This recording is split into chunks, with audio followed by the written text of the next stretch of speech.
From the cost of food to the price of doing business, Kenyans are feeling the weight of rising taxes and economic strain. Families are cutting back, traders are struggling to stay open, and experts warn physical pressure is reshaping consumer behavior and government revenue alike.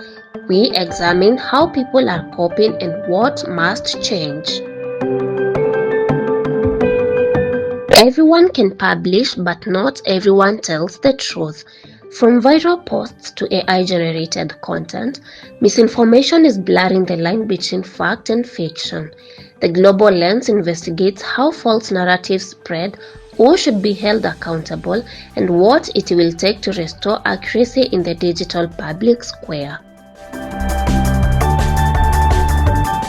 Why do some young people turn to crime, and why is violence evolving? From street gangs to digital crimes, Kenya's security landscape is changing fast. We hear from former offenders, communities, and investigators on what drives youth crime, how trust has broken down, and what solutions are working to break the cycle. Forests are disappearing, species are declining, and temperatures are rising. Human activity is accelerating biodiversity loss across Kenya, with lasting environmental consequences. Global Lens TV explores what's driving deforestation, how enforcement is responding, and what the critical role communities must play in protecting the country's natural heritage. Live from the Global Lens newsroom, hello and welcome to the Global Lens briefing, a show that digs beyond the headlines to uncover the stories shaping our country, region, and the world. I'm your host, Dama Muthri. Thank you for joining us in this broadcast. I will be with you for the next 25 minutes. Let's take a wider view together.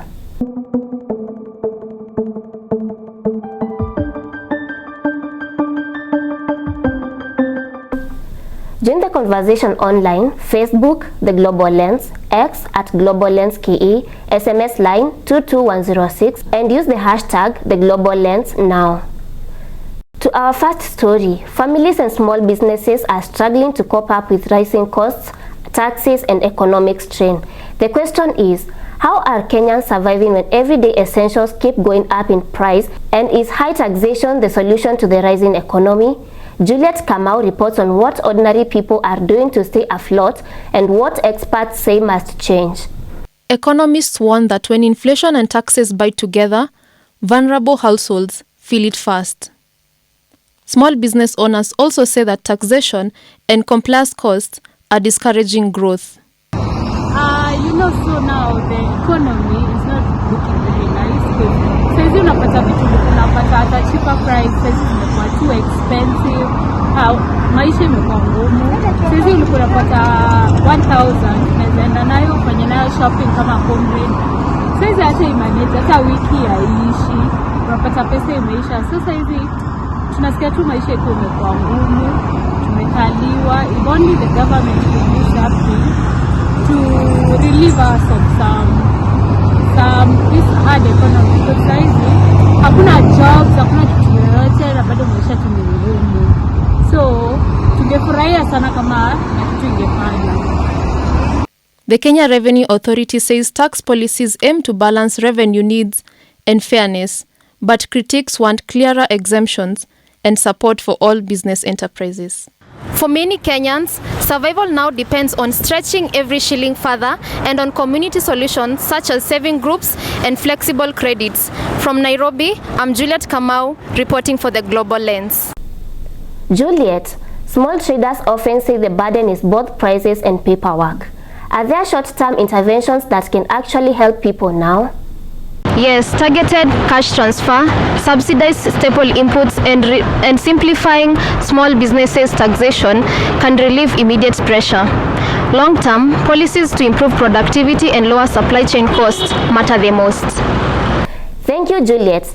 Practical measures and political will determine whether the price of survival becomes a national emergency or a solvable policy problem. This story brings us into a discussion with Mr. David Kingo, an economist and financial analyst. Welcome, Mr. David. How have changes in consumer behaviors in Kenya, such as reduced household spending and rising preference for informal markets, intensified fiscal pressures on government revenue collection? So basically, I say the IMF and the World Bank and any financial institutions across the globe, all those have global perspective. They are never meant to molest or basically undermine the economic status of the country. What basically happens is after the money comes in those particular specific countries, how it is utilized, that on the abuse of resources that are gotten from these institutions is what being challenges to the local economy.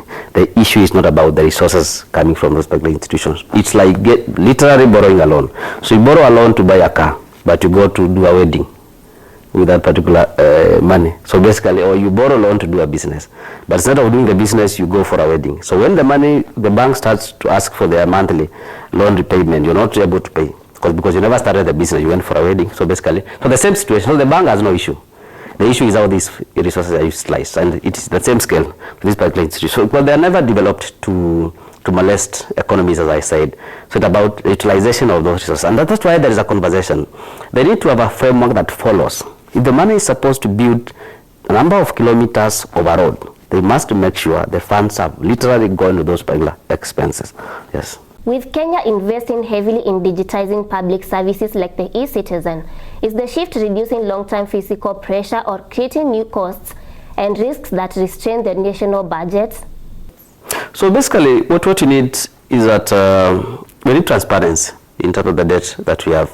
We've had conversation in Parliament, both the Senate and the National Assembly, regarding matters of accountability on institutions. But we've not seen the same speed or the same pressure on debt management structure.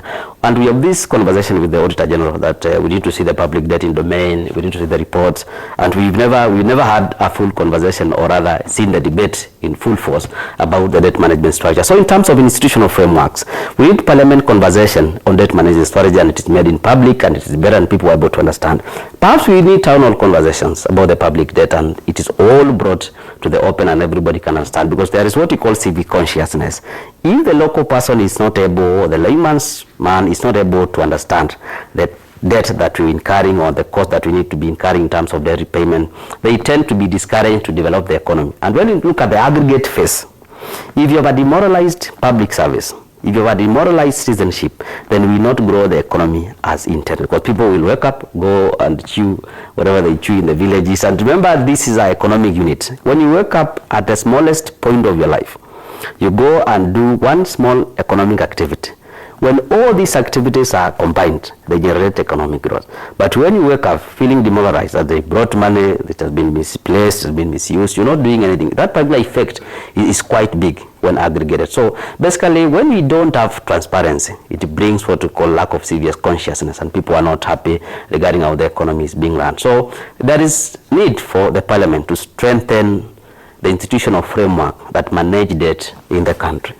Yes, thanks a lot. Thank you so much for your time. Well, that has been our financial analyst, Mr. David Kingo, answering our questions on fiscal pressures and the high economic times and what to embrace as the solution.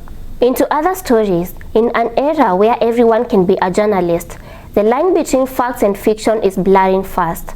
In our story today, the Global Lens investigates how misinformation spreads. Is social media and AI fueling it and shaping public's opinion? What does it cost us? And how can we curb the spread of misinformation?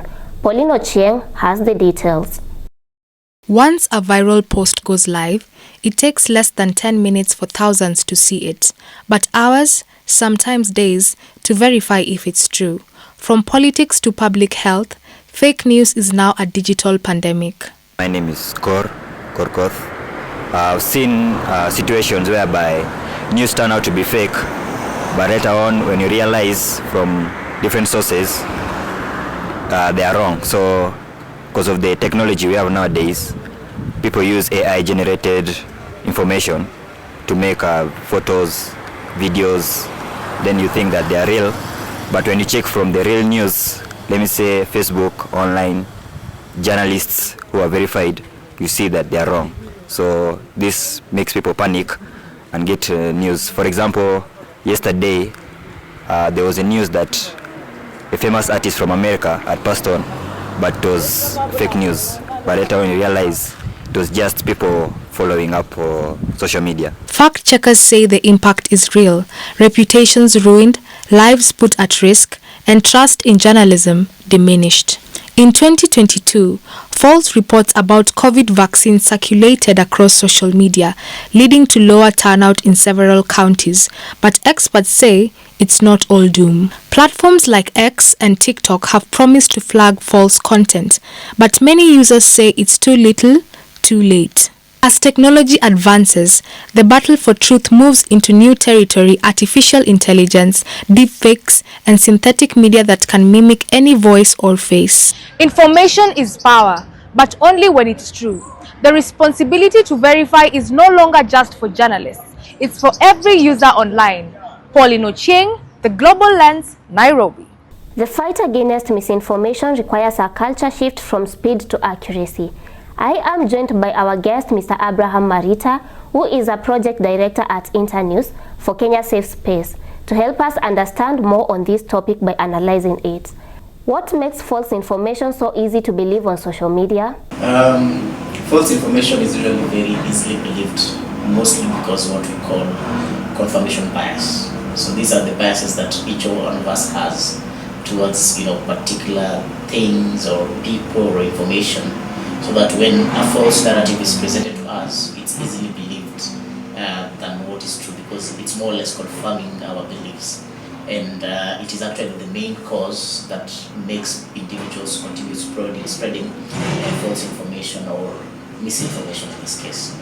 However, AI has advanced, and now AI is being used to be able to easily convince people about a particular thing. So there are people who spread information that they are not sure if it's false or true, but it's believable, it looks believable, what we can call malinformation.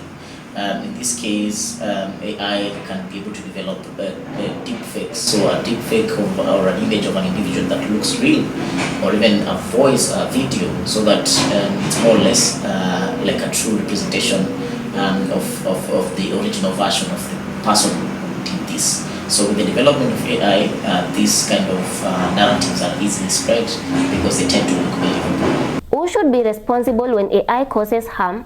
Developers, platforms, or regulators? One thing that is important to note is that among us, the majority of our Kenyan population, for example, is young people, and these young people are the ones who are basically accessing social media, using social media for communication, interaction, accessing news and information.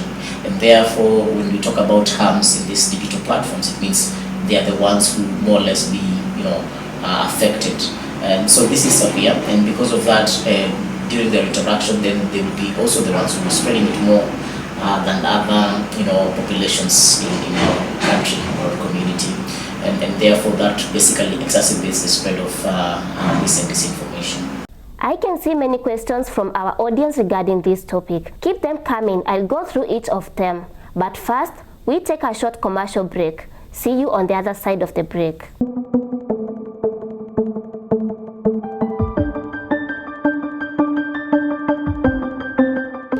What is a landmark? It's a beacon that shows you exactly where you are. Some people travel the world to find them. Others build their own. Don't build a house, build a landmark.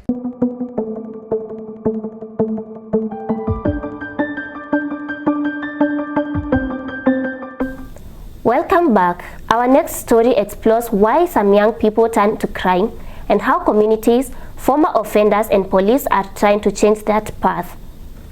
Is it an issue to blame on the high rate of unemployment and poverty? Again, what line stands in between the level of trust between the citizens and the intelligence organs in Kenya? Joan Gumbi brings us voices from the streets and solutions from those working to prevent violence. In many urban neighborhoods, youth unemployment, peer pressure, and limited social services create an opening for crime. For some, the lure of quick money replaces the slow work of building a steady livelihood. Police data and community groups say recruitment often targets marginalized youth, and without alternatives, cycles of violence can repeat. NGOs focused on rehabilitation and prevention point to education, mentorship, and economic opportunities as critical interventions. Communities say a combined approach policing, social support, jobs, and restorative justice shows the most promise. From Nairobi's estates, I'm Joan Gumbi for the Global Lens. Communities say a combined approach policing, social support, jobs, and restorative justice shows the most promise. From the Nairobi streets, my name is Joan Gumbi for the Global Lens. Important lessons there. Thank you, Joan. Now we dive into this conversation where I am joined by Mr. Dominic Wabala, an investigative journalist and chairman of the Crime Journalists Association of Kenya. Welcome, Mr. Dominic, and thank you for making your time. We continue to see many young people getting involved in crime despite awareness campaigns and law enforcement efforts. From your experience on the ground, what drives young people into criminal activities? Crime happens for a reason at particular places. Now, for instance, let's look at Mathari's Mlango Kubwa. It has been a hotspot because of informal settlements. It is convenient for the criminals. It is because one, the patrols are not frequent. Two is that those involved, the community is not. We don't have what you call community policy. So the community does not act on those who commit the crimes. When you look at how the nature of criminal gangs and how they operate, is that they don't operate within where they live. They exchange. Whoever, if I'm a criminal, I don't steal from Uhuru Park because that is my home. Somebody else comes to do that here. So it is about how police manage. If you look at there's a group of policemen who are calling themselves Hesi Wadandora, the Saigon Punisher, and the likes of them. They collect data and compile profiles of criminals. Now that is the only way you are able to. The law enforcement are able to manage criminals because they collect statistics on the crimes they have committed, with whom they have committed those crimes, and act upon it. It's more often than not intelligence-led crime fighting that helps this. But if you want to shoot, you'll shoot basically every boy and girl around because they look like a criminal and all that. With Kenya becoming a digital hub, how are emerging crimes like SIM swap fraud, online extortion, and cyberbullying reshaping the nature of violence? Are our law enforcement agencies equipped to respond? We have laws against that, and everybody knows what they do. We have cybercrime unit. We have the cybercrime units. We have the cybercrime laws that have been initiated and all that. So it is based on that they can fight those kind of crimes, and there are even trainings. Like crime is evolving, so every day we are getting new intelligence and new systems of fighting crime. Yeah. Awesome insights from Mr. Dominic, and thank you so much for your time. Now to our final story. Accelerating biodiversity loss and large-scale deforestation continue to pose serious environmental concerns worldwide. Deforested areas are experiencing rising temperatures, reduced water sources, and a decline in plant and native species like animals and insects. How is human activities driving biodiversity loss and deforestation? Global Lens correspondent Oliver Mushemi has the details.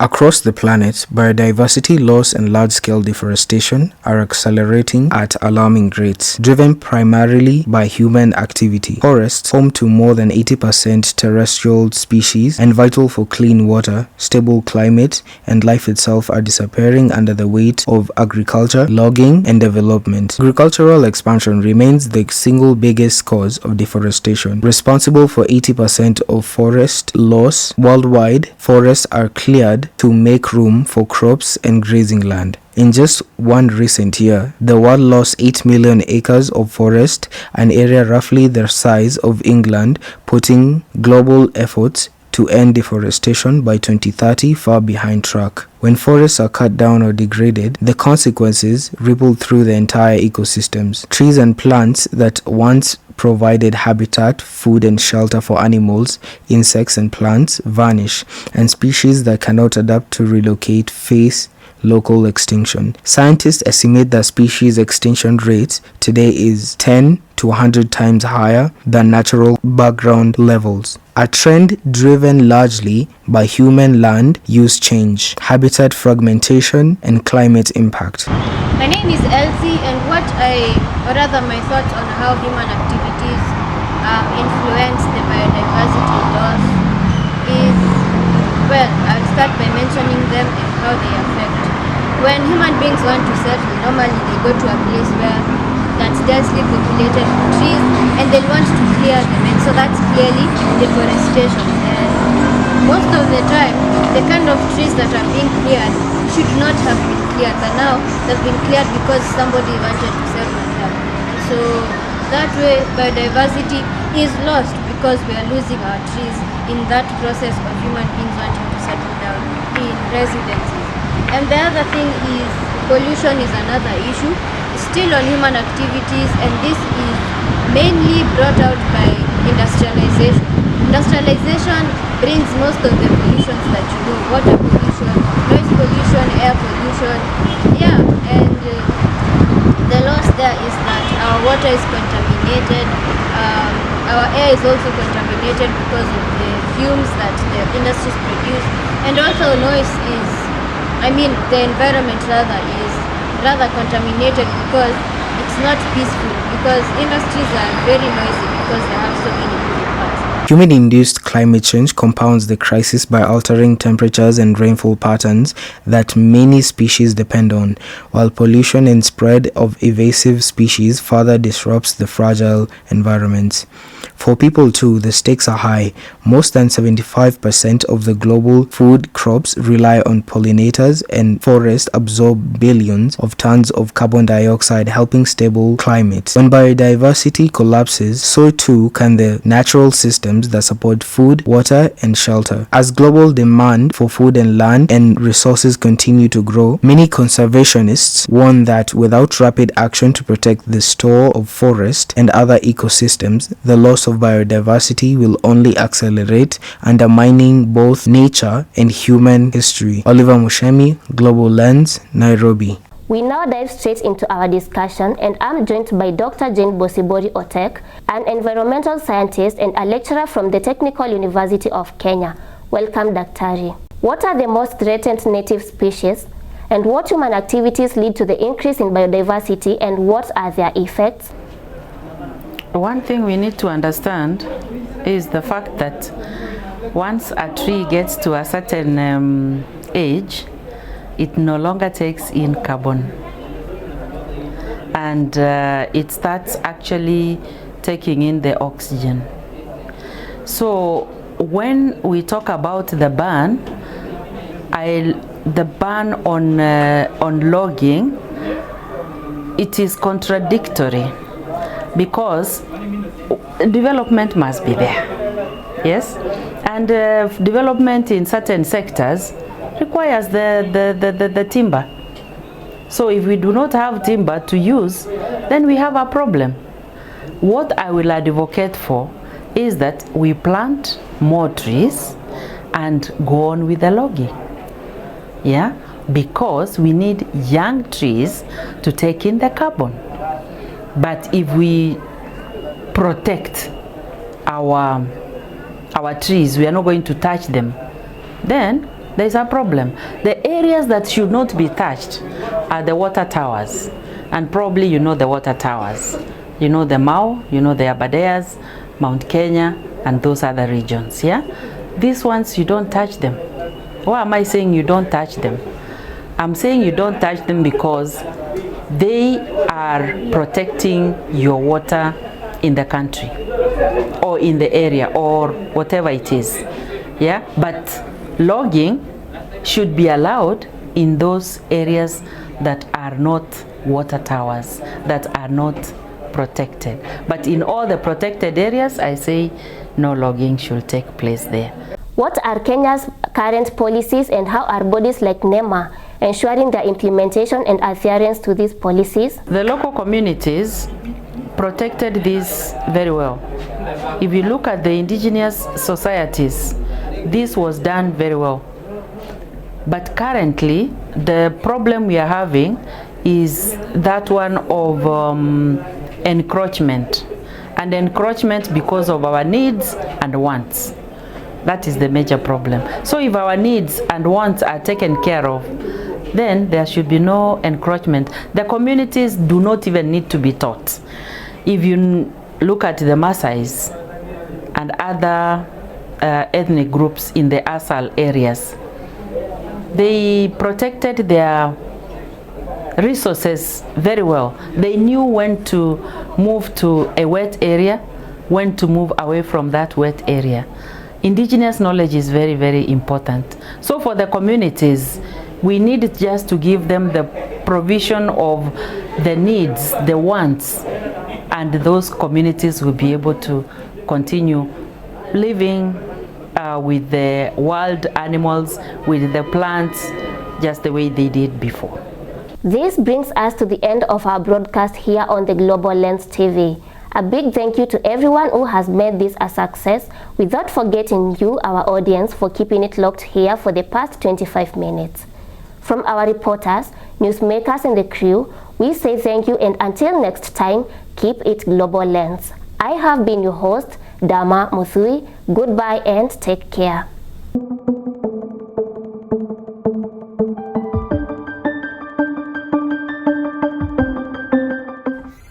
Taxes was taxing.